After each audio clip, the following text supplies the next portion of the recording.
K-pop ലോകത്തെ one of the top ബാൻഡുകളിലൊന്നാണ് black pink. Golden ഗ്ലോബ്സും ഗ്രാമിയും അടക്കം ബിഗ് അവാർഡ് നൈറ്റ്സും വമ്പൻ ബ്രാൻഡുകളുമായുള്ള ഇൻഡിവിജ്വൽ കൊളാബറേഷൻസും ഒക്കെയായി ഗ്ലോബലി അവർക്കുള്ള ഇൻഫ്ലുവൻസ് എത്രത്തോളം വലുതാണെന്ന് കഴിഞ്ഞ കുറച്ച് മാസങ്ങൾ നോക്കിയാൽ നമുക്ക് മനസ്സിലാവും.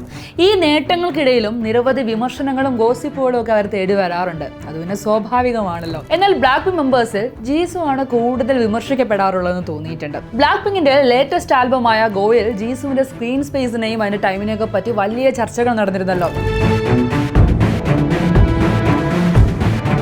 അതെന്തായാലും അവിടെ നിൽക്കട്ടെ. ജീസുവിന്റെ ബോയ് ഫ്രണ്ട് ഓൺ ഡിമാൻഡ് ആണ് ഇപ്പോൾ നെറ്റ്ഫ്ലിക്സിലെ തരംഗം. ഇതിൽ ജീസു അവതരിപ്പിക്കുന്ന ക്യാരക്ടർ ഒരു വെബ്ടൂൺ പ്രൊഡ്യൂസറാണ്. പ്രണയിക്കാൻ പോലും സമയമില്ലാത്ത നായിക ആശ്വാസത്തിനായി ഒരു വിർച്വൽ ഡേറ്റിംഗ് ആപ്പ് ഉപയോഗിച്ച് തുടങ്ങുന്നു.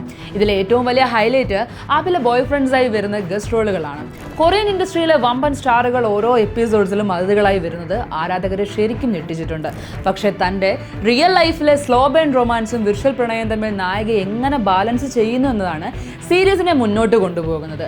10 എപ്പിസോഡുകളും ഒരുമിച്ച് വരുന്നത് കൊണ്ട് നമുക്ക് സുഖമായി ബിഞ്ച് വാച്ച് ചെയ്യാൻ വേണ്ടി പറ്റുന്നതാണ്.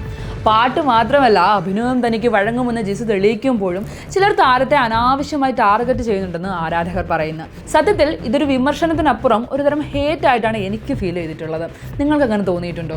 ഇപ്പോൾ സൈൻ മാലിക്കിനോടൊപ്പമുള്ള ഐ ക്ലോസ്ഡ് സോങ് ഒക്കെ ഇതിനൊരു ഉദാഹരണമാണ്. ജീസുവിനോടൊപ്പം ഇത് ചെയ്യേണ്ടിയിരുന്നു എന്ന് ചോദിച്ചവർ പോലുമുണ്ട്. പക്ഷെ വളരെ മനോഹരമായിട്ടാണ് ജീസു ആ വർക്ക് ചെയ്തിരിക്കുന്നത്. ഇപ്പോൾ മാത്രമല്ല, നിരവധി വിമർശനങ്ങളാണ് തൻ്റെ ഈ ഒരു കരിയറിനുള്ളിൽ ജീസു നേരിട്ടിട്ടുള്ളത്. ബ്ലാക്ക് പിങ്കിലെ മറ്റ് മെമ്പേഴ്സിനെ അപേക്ഷിച്ച് ജീസുവിന്റെ ഡാൻസിംഗ് സ്റ്റൈൽ കുറച്ച് സ്റ്റിഫാണെന്ന് ചിലർ പറയാറുണ്ടായിരുന്നു. അതുപോലെ തന്നെ വോക്കലിന്റെ കാര്യത്തിലും ജീസുവിന്റെ വോയിസ് ടെക്സ്ചർ ബാക്കിയുള്ളവരിൽ നിന്നും വ്യത്യസ്തമാണ്. ഇത് പലർക്കും ഉൾക്കൊള്ളാൻ പ്രയാസമുണ്ടാകാറുണ്ട്. ഒരു K-pop ഐഡൽ അഭിനയത്തിലേക്ക് മാറുമ്പോൾ എപ്പോഴും വലിയ രീതിക്കകത്തേക്കുള്ള ഓഡിറ്റ് നടക്കാറുണ്ട്. ജീസുവിന്റെ ആദ്യ സീരീസായ സ്നോ ഡ്രോപ്പ് പുറത്തിറങ്ങിയപ്പോൾ താരത്തിന്റെ കൊറിയൻ ഉച്ചാരണത്തെയും എക്സ്പ്രഷൻസിനെയും ഒരുപാട് പേർ കളിയാക്കിയിരുന്നു. ആ ഒരു ഇമേജ് ഇപ്പോഴും പലരും കൊണ്ട് നടക്കുന്നുണ്ട്. അതുകൊണ്ടാണ് പുതിയ വർക്കുകൾ വരുമ്പോഴും അവരത് ഹേറ്റായി മാറ്റുന്നതെന്ന് എനിക്ക് തോന്നുന്നുണ്ട്. ബ്ലാക്ക് പിങ്കിലെ മറ്റ് മെമ്പേഴ്സ് വളരെ പെട്ടെന്ന് തന്നെ ഇന്റർനാഷണൽ കൊളാബറേഷൻസ് ചെയ്തപ്പോൾ ജീസു കുറച്ച് വൈകിയാണ് സോളോ വർക്കുകളിലേക്കൊക്കെ ശ്രദ്ധ കൊടുത്തിട്ടുണ്ടായിരുന്നത്. ഈ ഒരു ഗ്യാപ്പ് ഉപയോഗിച്ച് പലരും താരത്തിന്റെ സ്റ്റാർ പവറിനെ ചോദ്യം ചെയ്യാറുണ്ടായിരുന്നു ആദ്യകാലങ്ങളിൽ.